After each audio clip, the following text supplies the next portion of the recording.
साथियों, मैं आज देशवासियों से क्षमा मांगते हुए सच्चे मन से और पवित्र हृदय से कहना चाहता हूं कि शायद हमारी तपस्या में ही कोई कमी रही होगी, जिसके कारण दिए के प्रकाश जैसा सत्य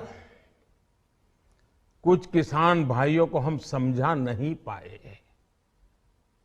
आज गुरु नानक देव जी का पवित्र प्रकाश पर्व है।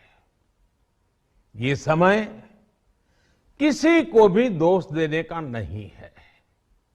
आज मैं आपको, पूरे देश को ये बताने आया हूं कि हमने 3 कृषि कानूनों को वापस लेने का, रिपील करने का निर्णय लिया है।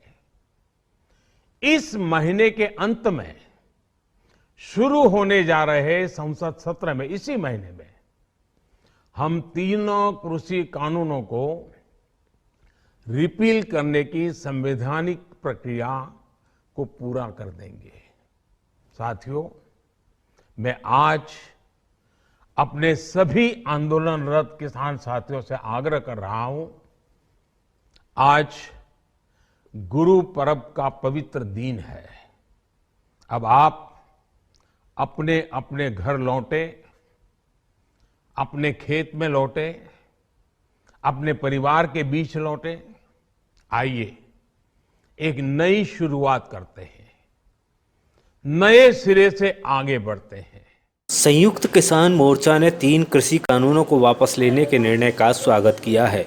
किसान मोर्चा ने कहा है कि उचित संसदीय प्रक्रिया के माध्यम से घोषणा के प्रभावी होने की प्रतीक्षा करेंगे। मोर्चा ने प्रधानमंत्री को यह भी याद दिलाया कि किसानों का आंदोलन न केवल 3 काले कानूनों को निरस्त करने के खिलाफ है, बल्कि सभी कृषि उत्पादों और सभी किसानों के लिए लाभकारी मूल्य की वैधानिक गारंटी के लिए भी है। किसानों की यह अहम मांग अभी बाकी है।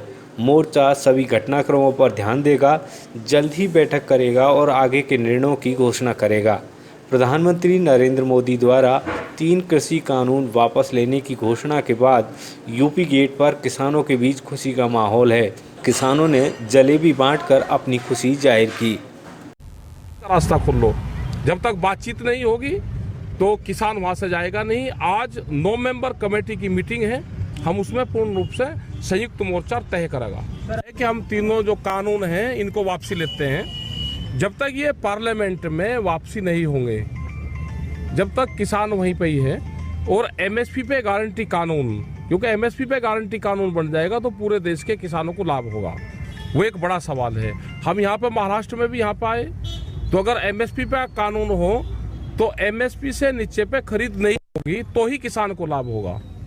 ये किसान की एक जीत है। अगर 1 साल बाद में सरकार ने सुध ली है, ये उन शहीदों को जाता है जो 750 से ज्यादा किसान शहीद हुए। ये उनको जाता है, उन आदिवासियों को जाता है, उन मजदूरों को जाता है, उन किसान महिलाओं को जाता है जिन्होंने इस आंदोलन को हिस्सा बना। वो चाहे दिल्ली गया या नहीं गया, अपने वहां पर रहा, तो ये उनको, ये संघर्ष की जो गाथा है उनको जाती है पूर्ण रूप से, और ये उन्हीं की जीत है। सर, ये भी है, इलेक्शन का भी लगता है कि जिस तरह से इनका ग्राफ गिर रहा है मोदी सरकार का, और जिस तरह से इनकी छवि खराब हो रही है, और ये पूर्ण रूप से कंपनियों के दबाव में काम कर रहे हैं, कंपनियों को फायदा पहुंचाने का काम कर रहे हैं। यही हाल आप यहाँ पे लगा लो।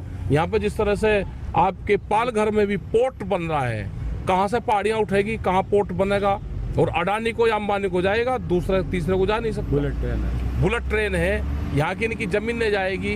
आदिवासी जंगल, जल जंगल, जमीन पे तो अधिकार उनका रहना चाहिए जो वहाँ के निवासी है।